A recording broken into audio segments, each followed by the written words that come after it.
The fated beginning rain had just started to fall outside the old theater in downtown Los Angeles. Drops slid down the cracked windows like soft tears, and the scent of wet pavement filled the air. Ana de Armas stood beneath the marquee that now read nothing but a flickering open. She had returned to the city not for fame, not for premieres, not for press, but for silence, for stillness. For some kind of answer she couldn't yet put into words. Inside, the theater was nearly empty.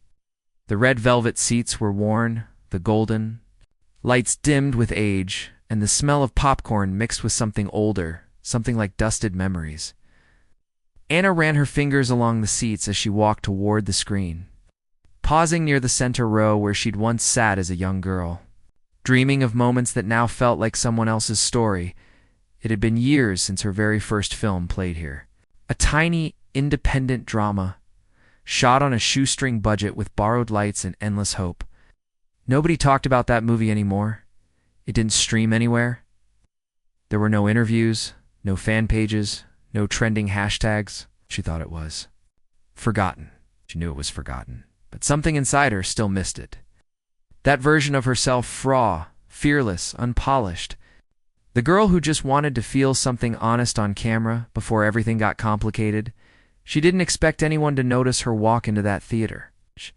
She wore no makeup, had no entourage, just a sweater pulled tightly around her shoulders, and a quiet sadness in her eyes. No cameras followed her. No fan screamed her name. That's why she froze when she saw him. He was standing in the aisle, alone, facing the old poster display case near the back. The glass was cloudy, and the poster behind it was aged, faded, almost torn. Yet he looked at it like it was made of gold. Ana's breath caught. It was her film, and he was holding something in his hand, a worn copy of the same poster, edges curled, colors washed out from time. He turned slowly, as if he had known she was there all along. It was Keanu Reeves. He said nothing at first, just looked at her like she mattered. "I've been looking for you," he said gently. Ana blinked. "Why?" He lifted the poster. "This saved me once. Your performance. That raw, broken character. It gave me something I didn't know I needed. I never told anyone that, but I remembered." Ana's lips parted, but the words didn't come. They didn't promote the movie right, Keanu said. But it wasn't the film's fault. It had heart. It had truth. She walked closer, her steps slow, her heart loud in her chest. "I thought no one remembered." She whispered. Keanu gave her the poster. "I remembered, and I wanted you to remember too." For a long moment, neither of them spoke. The silence between them was deep but warm, like something sacred. Ana looked at the poster in her hands.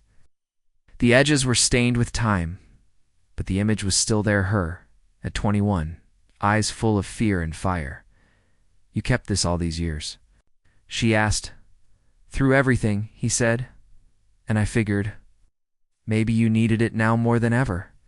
Ana sat down in the front row, not because she was tired, but because she suddenly felt something inside her unlock.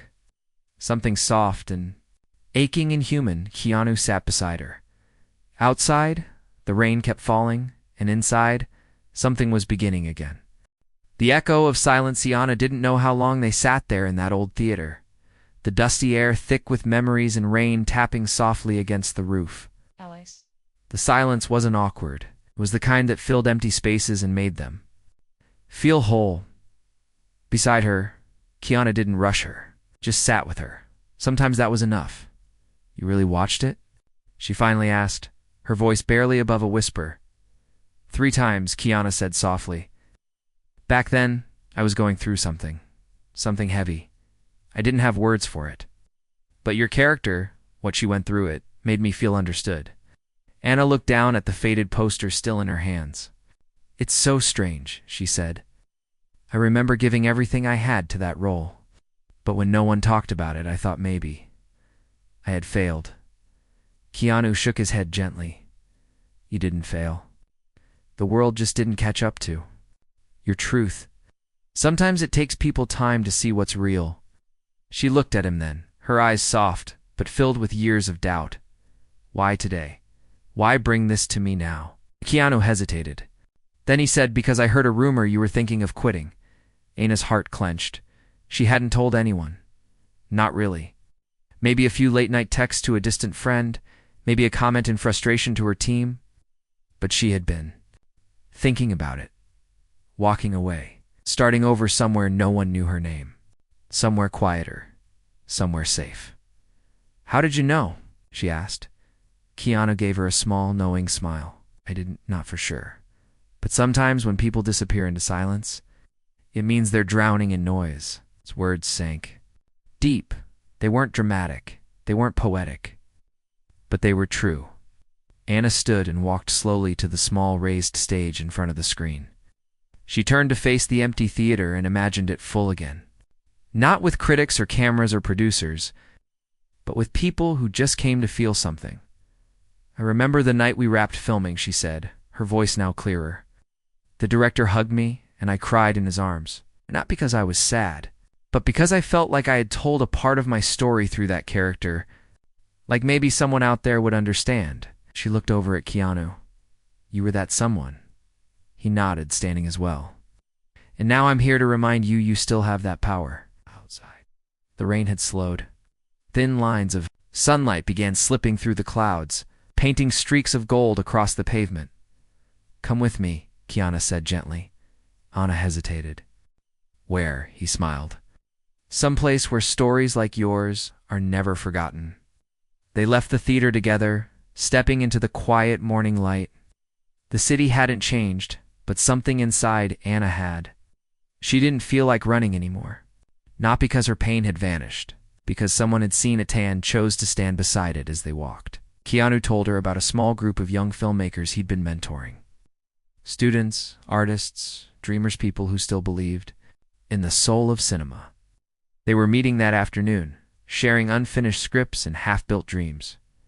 You'd be surprised, he said. How many of them still talk about your work? Is that first film of yours, some of them watched it last year? Double quotes. Anna stopped. Wait, it's not even online?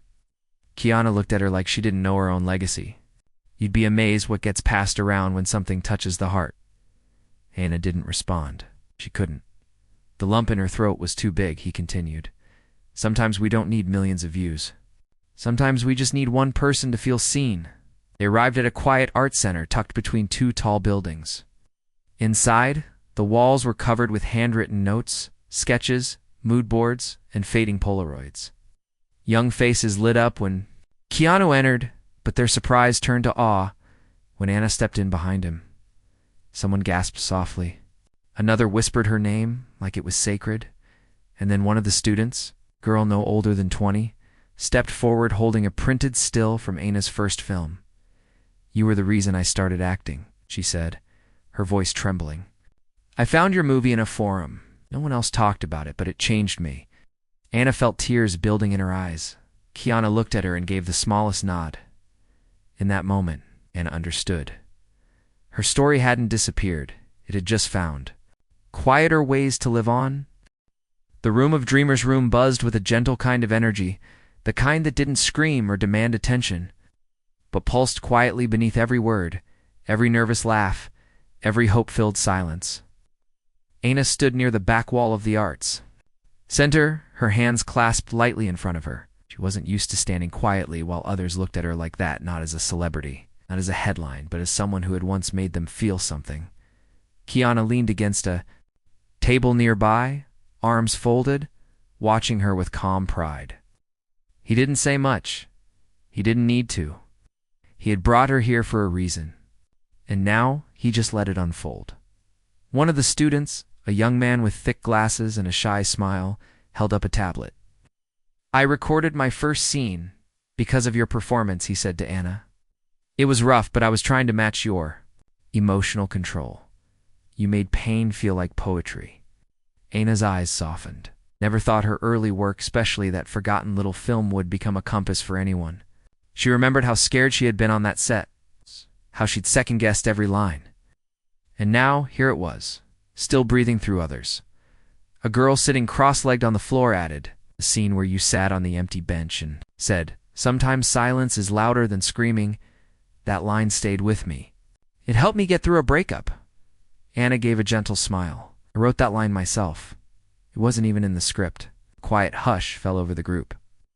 The idea that she had fought to keep that one line that her quiet voice had mattered sank. Into every heart in the room, Keanu finally stepped forward. "See?" he said gently. "You didn't need millions. You needed meaning, and you gave it." Anna looked around the room. Old film reels lined one shelf. Second-hand cameras filled another. Scratched-up lighting equipment leaned against the far wall. None of it was perfect. All of it was loved. "Can I sit with you all for a bit?" she asked. They made room instantly. Like they'd been hoping she would say that all along. Anna lowered herself onto the floor with them, pulling her. Knees to her chest, just another artist trying to understand the world. A few shared their scripts. Some read lines aloud. Others asked her for feedback. But no one treated her like she was unreachable. She didn't act like she was above them. It felt honest. Human. During a quiet moment, Keanu pulled something from his coat pocket and passed it to her, a small notebook, edges worn, filled with handwritten notes. "This is from your director," he said. "From that first film, he kept this. He gave it to me before he moved out of the country." Anna flipped through the pages, her breath catching when she saw a page marked with her name. It was a scene note, one she thought she had forgotten. She carries the pain like it's her own skin. Ow. Don't let her hide. It let her show the world it can still shine. Anna closed the notebook slowly. "He believed in you," Keanu said. "And he wanted you to remember who you were before the world got too loud." That night, as the students packed up and the sun dipped behind the city skyline, Anna felt something shift inside her. Not everything was fixed. Not everything was healed. But something had cracked open. She stayed behind while Keanu helped stack chairs. The room was quiet now, just the two of them. "Why me?" she asked him. Keanu looked at her seriously. "'Cause you reminded me that it's okay to feel deeply. 'Cause in a world full of noise, your silence was the most powerful thing I ever had." Heard. Anna looked away, blinking fast, trying not to cry. And because, he added, "When I was falling apart years ago, it wasn't the big blockbuster that helped me. It was your tiny film that no one talked about." Anna finally let out a small laugh through the tears. "Life's strange, isn't it?" "No," Keanu said softly. "Life's honest. We just forget to look." They walked out of the building together, the night air fresh and cool. Anna felt different, not because her name had suddenly become relevant again, but because she realized it had never stopped meaning something. Not to the right. People, not to those who needed her truth. What the letter said next morning, Anna woke up in a small guest room at the art center. They had offered it to her the night before when it started to rain again. She didn't have the heart to go back to her rented house that still felt cold and too far away from anything real. Here, surrounded by old film books and half-done paintings, she felt something she hadn't felt in years: peace. Sunlight poured in through the cracked blinds, soft and golden. She sat up slowly and stretched. Her body felt heavy, but not in a tired way. It was the weight of truth returning, of purpose crawling back through her skin. On the little wooden table beside her bed was the notebook. Keanu had given her the one from her old director. It still had that faint smell of ink and dust, like something sacred. She picked it up, flipped past the scene notes, the scribbles, the sketches, till a folded paper slipped out from the back. It wasn't part of the notebook. It was a letter. The paper had yellowed with time. Her name was written in soft, fading ink across the top. Anna, her hands trembled as she opened it. "If you were reading this, then someone thought you needed to remember.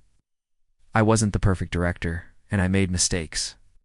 But one thing I'll never doubt is what you brought to the screen. You didn't just act. You gave pieces of your real heart. I watched you carry emotions most seasoned actors can't reach.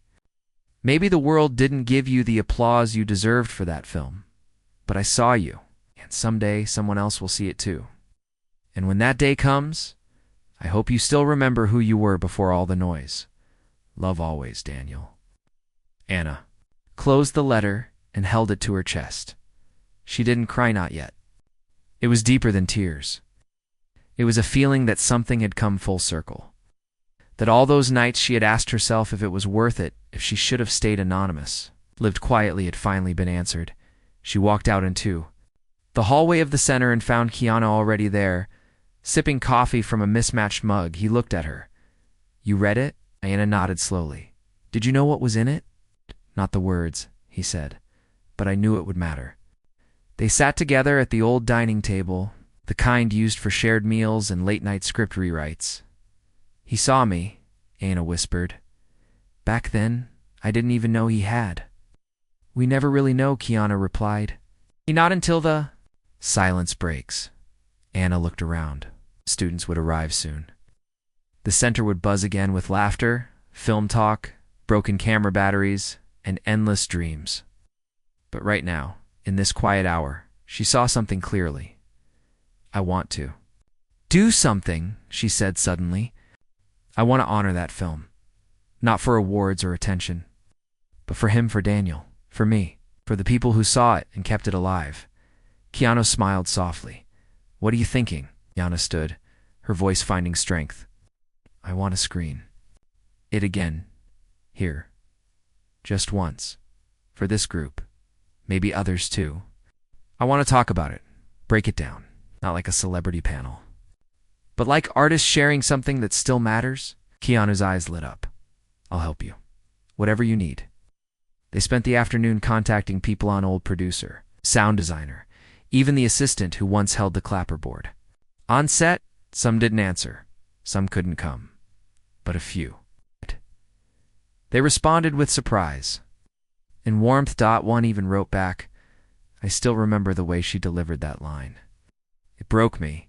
Anna found an old digital copy of the film on an external drive she had kept buried in a box. They tested the projection system at the center. It wasn't perfect, but it would work. The announcement went up that evening. Private screening. Forgotten Flames, one night only. The students buzzed with curiosity. They didn't even know the title of her first film until now. Anna stood in the projection booth just before the showing. Her hands shook. Not from fear, but from the weight of facing her past without shame. Keanu placed a steady hand on her shoulder. "You're not that scared girl anymore," he said softly. "But she's still part of you." Anna nodded. Then she walked into the room. People filled the seats. Some were strangers, more students. And some were crew from that long ago set, now older, quieter, but still carrying the same spark. She stepped onto the small stage in front of the screen. "I thought this film was forgotten," she said. "But it turns out, it just lived quietly, like most honest things do." A few people smiled. Some already looked misty-eyed. "I made this when I had nothing but a dream and a notebook full of fear," Anna continued. "Now, because one person remembered, I get to share it again." She gave Keanu a grateful glance. Then the lights dimmed, and the film began. The scene that broke everyone at the film began with a long, quiet shot of Anna walking down a dirt road, her eyes full of fear, her shoulders hunched beneath a cloudy sky. No music played, no dialogue came, just her footsteps, just the sound of wind. Brushing against the microphone, the audience inside the small screening room didn't move. Anna sat at the back with Keanu. Every breath she took felt sharp and fragile. It had been years since she'd watched the entire film. The last time she saw it, she was too nervous to even finish it. Tonight she watched it all, and the audience felt it. They laughed softly at the awkward, unscripted moments. They held their breath during the long silences. When the scene came, the one she never forgot, no one made a sound. It was the bench scene in the film. Her character sat alone after losing everything. Her family, her job, her home. She had nothing but a small music box in her hand, and the sky turning dark behind her. The camera didn't cut, didn't zoom. It just sat still, letting the moment breathe. And then Anna whispered the line she'd written the night before they filmed it. "Sometimes silence is louder than screaming." The girl in the front row wiped her eyes. A man near the back quietly bowed his head. Anna gripped the arm of her chair tightly, her knuckles white. And Keanu. He didn't look away once. His eyes held the screen like it was a doorway to something sacred. When the credits rolled, no one clapped right away. They just sat there, as if the story had peeled something open inside them, and they didn't want To close it too soon? Finally, someone started to clap. Softly, then others joined. Not like an award show, not like a performance, but like a quiet thank you for daring to show something true. Anna stood slowly, her legs shaky. The students surrounded her. "I didn't know you could do that," one whispered. "I mean, I knew you were good. But this is something." Elsena smiled gently. "I didn't know either. Back then I was just trying to survive." A woman in her 40s approached next. She had been part of the crew makeup department. Anna remembered her now. "I still remember powdering your face before that scene," the woman said. "You were shaking. I thought you were sick." Anna said softly, with fear. The woman chuckled. Well, it turned into something unforgettable. The group invited her to speak a little. Anna walked to the front again, microphone in hand, no script, no prepared lines. "I thought that film was a failure," she began. "I thought maybe my best work had been wasted. But now I see it just needed time to find the right hearts." She looked over at Keanu, and it needed the right person to remind me it mattered. Keanu gave a small nod. It's a kind that said, "I'll always show up for you." Someone asked, "Why did you stop talking about this film all these years?" Anna paused and answered honestly, "Because no one asked, and maybe I thought it would hurt too much to bring it back." But it didn't hurt now. It healed. After the screening, the Arts Center turned into something magical. Students played old songs on a dusty piano. Others shared short scenes they'd written on napkins. Someone recited a poem they had never shown. Anyone before Anna didn't sit alone. She joined them. She acted out a silly scene with two teenagers who couldn't believe they were reading lines with her. She watched a short film shot on a phone, praising the raw emotion behind it. She gave notes on a script written by a young woman who said she had never shown it to anyone until tonight. It wasn't Hollywood, it wasn't fame, but it was real, and somewhere in the middle of that joy, a small camera crew set up quietly in the corner. It's not for press, not for attention, but to document what was happening. To show the world that something beautiful had bloomed where no one expected it. Anna found Keanu leaning by the window later that night. She walked over slowly. "I don't know how to thank you." Didn't turn, just watched the stars. "You already did," he said. "By showing up." She stood beside him. "You knew this would happen." "Not all of it," he said. "But I believe the story wasn't over yet." A long silence stretched between them. "What if I never showed up that day?" she asked. "What if you hadn't brought that poster?" Keanu finally turned to face her. "I would have found another way," he said. "You were meant to remember." Anna looked away, blinking quickly. "You never gave up on me." "You didn't give up either," he replied. "You were just waiting for someone to remind you who you were." The stars outside sparkled brighter. Inside, laughter echoed, stories flowed, and light filled every corner of the old building. It wasn't about reclaiming fame, it was about reclaiming herself. The voice that never left next morning, the air felt different. The city outside the Arts Center had already begun to buzz with cars and footsteps, but inside, everything was still and warm. Like the final note of a song that no one wanted, Tu and Anna stood alone in the center's main room, the same place where her film had been screened just hours before. The chairs were empty now, projector silent, but the energy lingered in the air like soft echoes of something sacred. She looked around at the posters the students had hung on the walls, artwork from their films, scribbled ideas on paper, hand-drawn storyboards, quotes from scenes that mattered in the corner on a bulletin board.